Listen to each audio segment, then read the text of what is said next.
Bonjour Patrice, bonjour à tous. Nous voici aujourd'hui dans la zone industrielle du Havre, sur le canal de Tancarville, pour vous présenter et faire la visite complète du tout nouveau navire de Sogestran qui est en flotte depuis moins d'un an et qui est le tout premier navire de charge hybride sous pavillon français. Bonjour Patrice. Bonjour Émeric, bonjour à tous. On y va? Allez, c'est parti pour la visite. Allez, on embarque.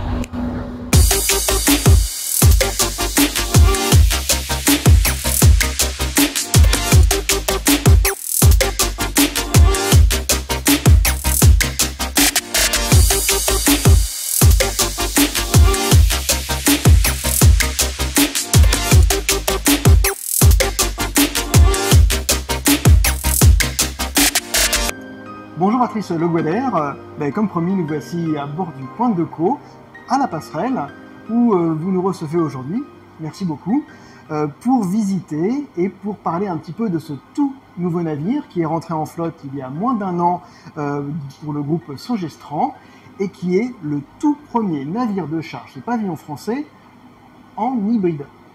Alors déjà, avant de parler de ce beau bateau, on va peut-être un peu parler de toi. Quel est ton parcours, ta promotion et comment es-tu arrivé aujourd'hui commandant de ce tout nouveau bateau? Bonjour Émeric, bienvenue à bord. Alors moi je suis à l'origine de formation officier chef de car machine, rentré à Saint-Malo en 2005. D'accord. J'ai commencé comme officier mécanicien et puis officier chef de car passerelle ensuite quelques années après. Et j'ai rejoint la 5e année par la suite et je suis sorti avec mon diplôme d'études supérieures de la marine marchande en 2014. D'accord. Voilà. Donc, derniers brevets qui ont été émis par l'ENSM. Et donc, aujourd'hui, après 2014, qu'as-tu fait? Alors ensuite, j'ai navigué sur des navires type sismique et câblier. D'accord. Ensuite, sur des pétrochimiquiers. Oui. J'ai fait un passage à l'offshore après ma 5e année et j'ai rejoint le groupe Sogestran en 2018.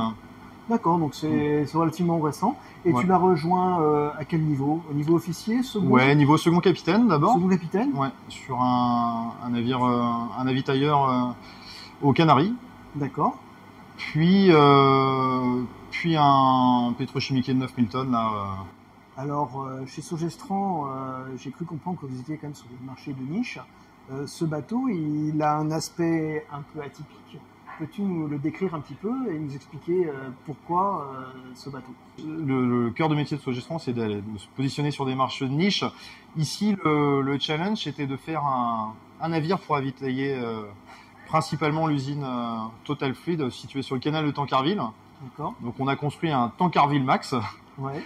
Donc, les longueurs, largeurs, donc 110 par 14 par 4,85 tirant d'eau.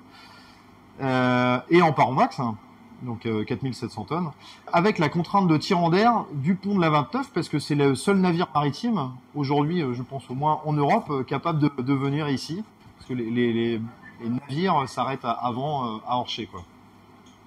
Ici, le pont de la 29 nous a imposé un tirant d'air de 10 mètres. D'accord. Donc voilà le pourquoi du Pointe de Caux, avec cette silhouette particulière. D'accord. Alors, en plus, vous avez profité justement de cette construction neuve pour être peut-être un peu avant-gardiste sur la propulsion et sur les émissions de CO2. Et ce navire est donc hybride. Quelle est cette hybridation? C'est des carburants différents? Comment ça marche? Alors, en effet, dans le projet, il y avait cette volonté de faire un navire plus vertueux dans l'environnement, qui réduisait sa consommation, qui aurait réduit sa consommation par rapport à un navire conventionnel. Ici, le Pointe de Caux, donc on décharge principalement ici, on charge en Jonara. Donc on a choisi l'hybridation par batterie principalement. D'accord. Donc en fait, on est sur de la propulsion électrique. Voilà, c'est ça. Avec du groupe électrogène et de la batterie. Exactement. Alors propulsion électrique pour deux raisons. Pour cette fluidité d'utiliser une énergie à la demande, d'ajuster la charge des moteurs, pour la manœuvre aussi, parce que on est sur le canal Tancarville, ici on doit culer un 1004 en arrière pour passer ce pont, on a besoin d'un navire manœuvrant. Et l'hybridation choisie, c'est des batteries, donc 3 groupes électrogènes, oui. Utilisés au maximum de leur charge nominale, et des batteries pour absorber les appels de puissance. D'accord. Et également pour utiliser pour les manœuvres, notamment pour le propulseur d'étrave. D'accord. Donc en fait, le but est de maintenir les groupes électrogènes à leur meilleur rendement constamment, et la variation de puissance est absorbée par les batteries. Voilà, c'est ça, et d'ajuster les groupes électrogènes en fonction de manœuvres ou navigation, et de compenser par les batteries. D'accord. Voilà, donc ça c'est l'hybridation principale du navire, Oui. qui nous permet aujourd'hui une consommation de l'ordre de 5 tonnes jour D'accord. pour un navire de 5000 tonnes, donc ce qui est une réussite en soi. Quelle serait la consommation d'un navire équivalent sans cette hybridation?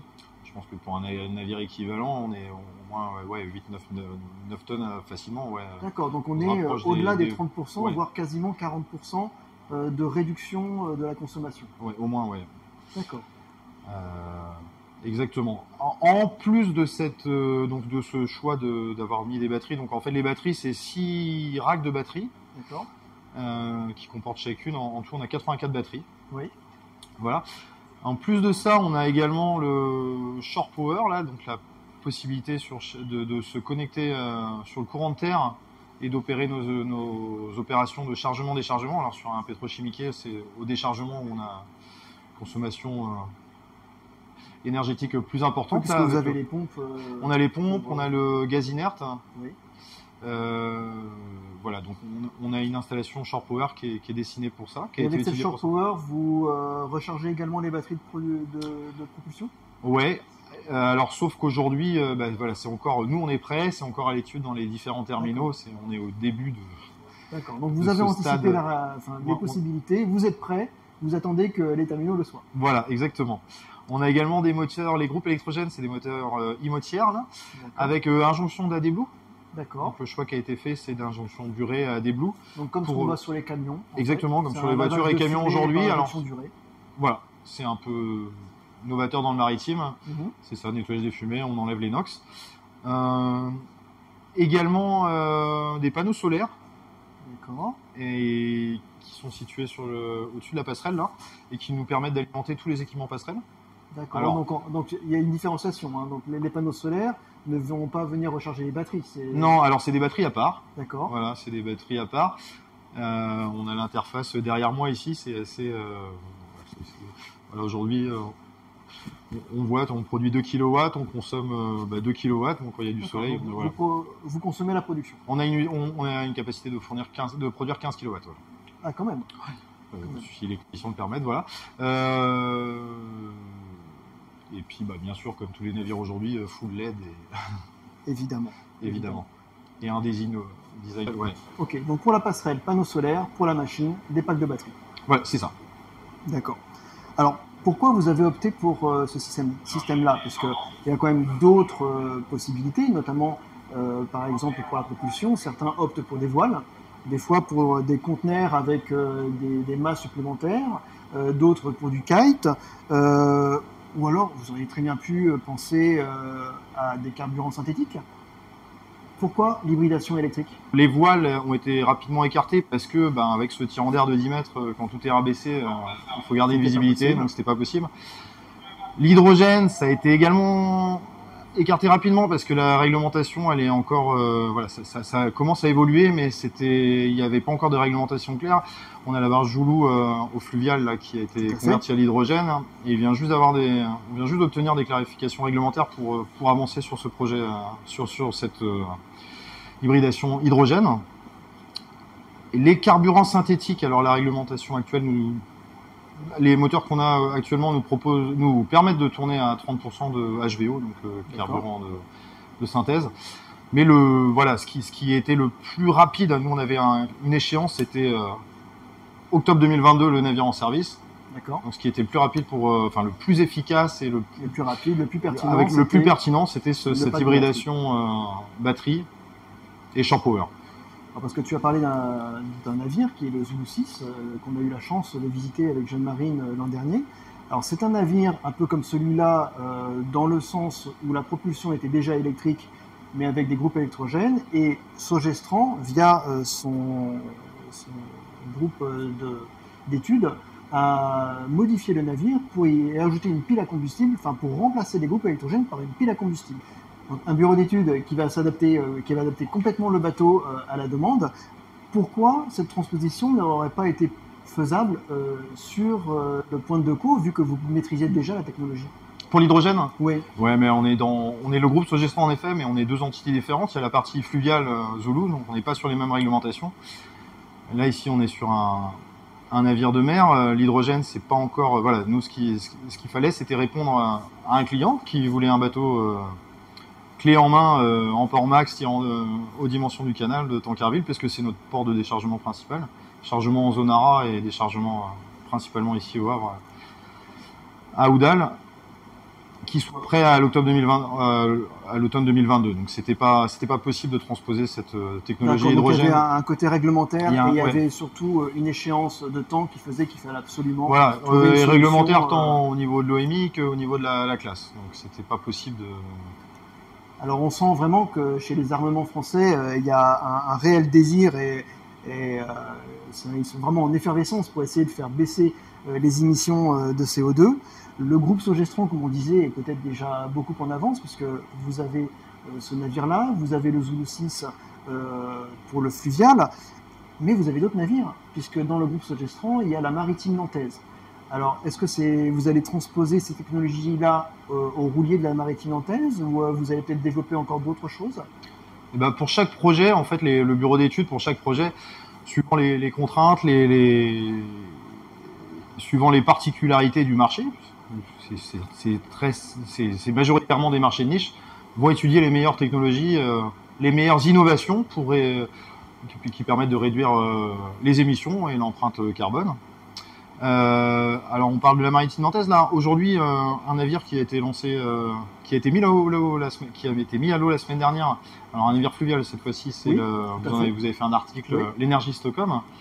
Donc là c'est une barge, un navitailleur GNL 8000 m3, donc c'est la plus grande d'Europe, qui utilise également cette technologie hybride, groupe électrogène, enfin propulsion électrique, groupe électrogène et batterie. D'accord. Et à la différence du point de Decaux, c'est que ces groupes électrogènes seront alimentés également par le boil-off, donc les gaz d'évaporation ouais. de cette barge. D'accord. Voilà, donc ça c'est pour la partie, l'hybridation qui a été choisie sur une barge. Pour tous les projets à venir, il y a des choix qui sont faits. Alors on étudie les solutions véliques. Les deux projets qui sont retenus à chaque fois qui sont étudiés, c'est le rotor Feltner et les ailes rigides. D'accord. Il y a l'hybridation batterie, l'hydrogène, on viendra sûrement par la suite. Aujourd'hui, il y a le shore power sur toutes les futures unités, notamment pour la partie maritime. Pour la partie maritime, le renouvellement de la flotte Navkim.